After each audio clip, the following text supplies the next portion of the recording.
Hey guys, আসসালামু আলাইকুম। Welcome back to চটপট যত রান্না চ্যানেল। আজকে তৈরি করে দেখাবো চাপটি পিঠা। তো চলুন শুরু করা যাক। প্রথমে চাল, ডাল এবং মসুর ডাল একসাথে নিয়ে নিলাম।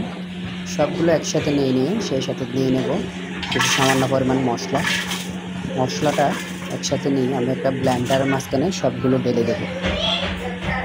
ধনিয়া পাতা, কাঁচা লঙ্কা, রসুন এগুলো একসাথে দিয়ে ব্লেন্ডারে সামান্য পরিমাণ পানি দিয়ে মিক্স করে নেব।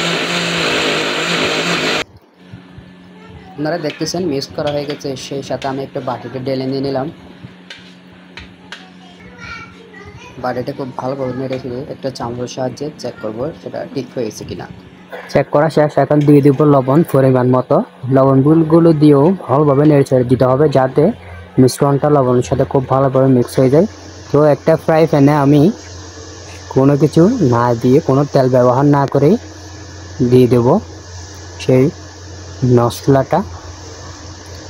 তো আপনারা দেখেন প্রথমে অল্প কিছু নিয়ে একটা চামচের সাহায্যে খুব এদিক ওদিক ভালো করে নেড়ে চেড়ে দিয়ে ফ্রাই প্যান আপনারা যেটাতে তৈরি করেন ওটা সাইজ করে নেবেন।